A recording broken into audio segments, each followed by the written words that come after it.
When it comes to learning JavaScript, there are really two main competencies that we need to master. The first is the idea of the element and how to select them, and the second is the event and how to manage and apply them.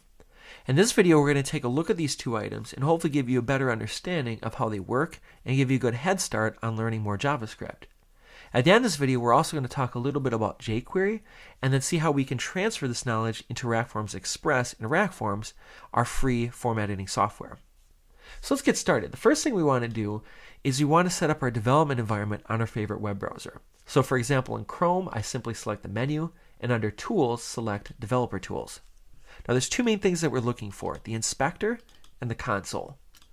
The inspector can be found in Chrome as this little magnifying glass right here.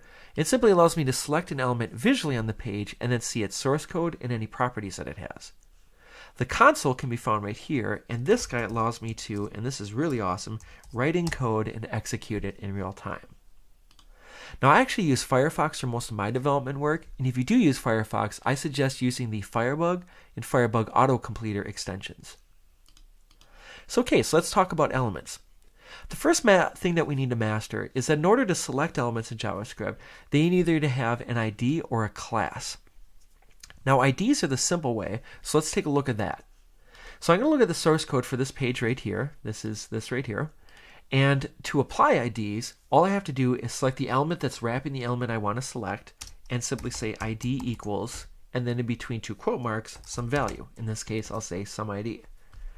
Now if I refresh my page, I can actually open up my Firebug and I can use my console here or my inspector to actually see that my ID is right there and it's been applied to this p tag. Now this is incredibly important because now that we have an ID associated with this, we can use a built-in JavaScript function called getElementById, and it looks a little something like this. So I'm going to say document.getElementById, and then I'm going to pass in that value, some ID.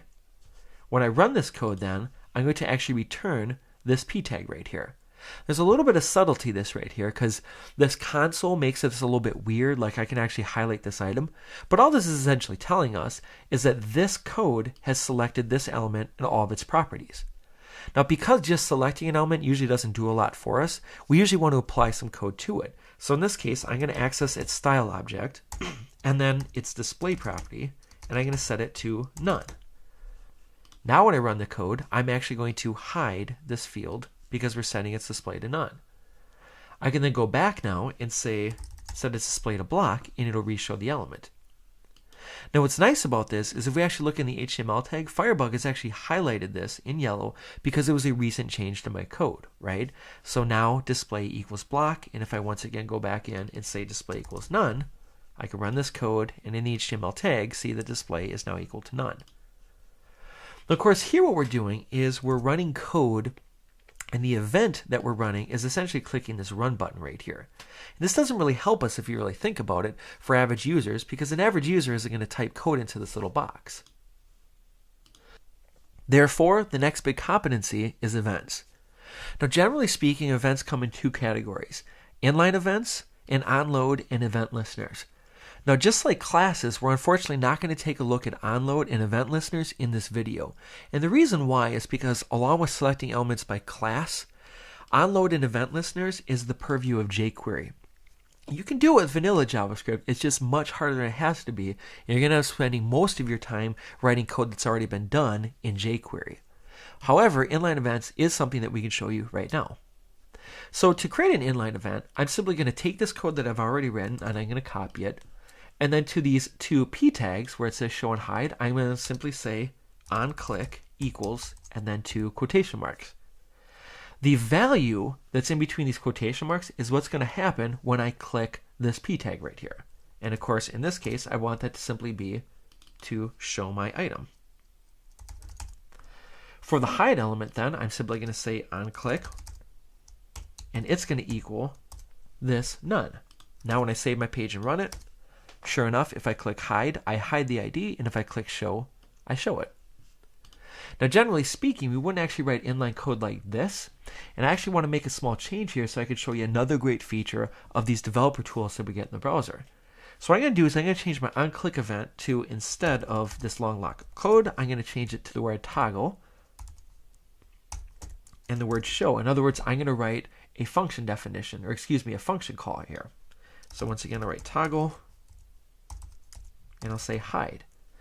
So now, instead of doing the code directly, I'm going to call a function called toggle. So let's define the function toggle. Let me go ahead and copy and paste this in. And we can now see that we have a function called toggle. I'm going to save this, and when I run my page, once again, if I click hide, I hide the ID. If I click show, I show it.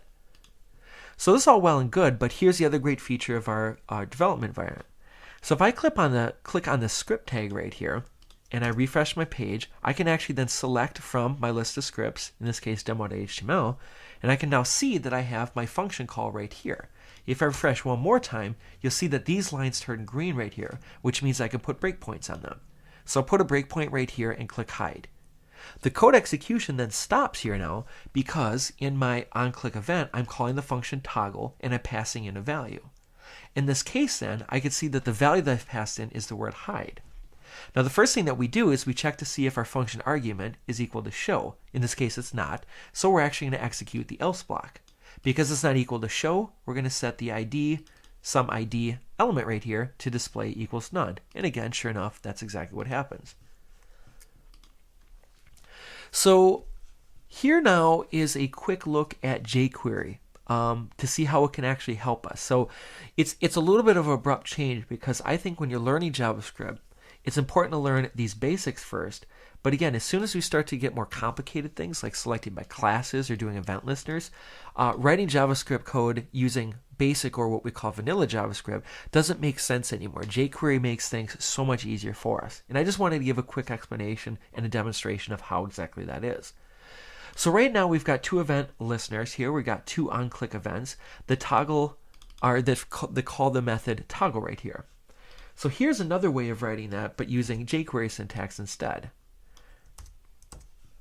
So I'm going to run this, and once again, you can see that the show and hide is the same. The difference here is that instead of document.getElement by ID, we replace that with a $sign. And instead of saying style.display equals block and style.display equals none, we replace that with a special function called .css. So obviously we have a little bit of space savings right here, and sometimes setting CSS properties like this is a little bit easier to understand. However, there's an even easier way of doing this. So if I want to show something in jQuery, all I have to do is call a function called show. And if I hide something, all I have to do is call a function called hide. So now when I save this, once again, we'll get the exact same response right here, show and hide, but the code is much shorter. So here hopefully is just a very quick explanation of how jQuery makes these types of things easier. Now before we scoot out of here, I did want to transfer some of this knowledge into RackForms. So in this particular case, as you can see, we got some show and hide logic right here. But if we really think about it, the core competency that we're doing right here is that if I use my inspector, I simply have on my show and hide elements right here an event that's being called. And the reason why this works is because I have an element right here that has an ID that's unique to this element. So when I call this function, I can target that element and run some code on it, in this case in my script right here. Now, in RackForms, we do much the exact same thing. We're going to have elements that have IDs. We then target those elements with various JavaScript code. So if I look at RackForms Express then, I have two examples of how we do this. The first then would be manually. So we're going to write a little bit of code right here. So I want to type in the word hide in this box, and I want it to show and hide this element. So the first thing that we have to do then is we have to look at the ID of each one of these fields. So in this case, the ID for this field is text1, and the ID for this field is text area. So if I were to write some code for this, I would probably do something like this. I would say for its extra attributes JavaScript, etc., I would say on key up equals check, and I'd say this.value. And essentially what we're saying here is take the value of this field and pass it to a function called check. Now I haven't actually written the function called check yet, so I'd have to do that right now. So I go down to my page JavaScript head code, I'd add a script tag, and I'd create a function called check. And I'd say value. Then what I'd do is I'd say if value is equal to, and we're being asked to type in the word hide, we're going to hide that text box. So once again, I would use my document.code right here. So let me actually back up and set its display to none. Right, so I do something like that. Let's actually toggle the large editor here.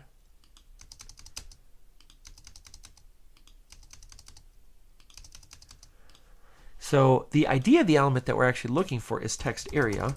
So I would say text area style display equals none. So let's actually give this a shot and see if this worked. And sure enough, it does. Now the only problem with this is when I untype the word hide, our field doesn't get shown. So we'd probably want to add an extra little condition in there that says else show.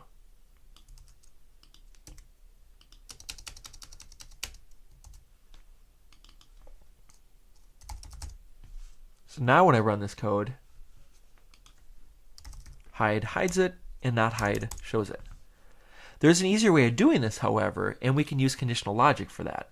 So if I go to this page, I have much the same setup right here. I have a select item in a text area, but instead of having to write code, I simply used our conditional processing logic.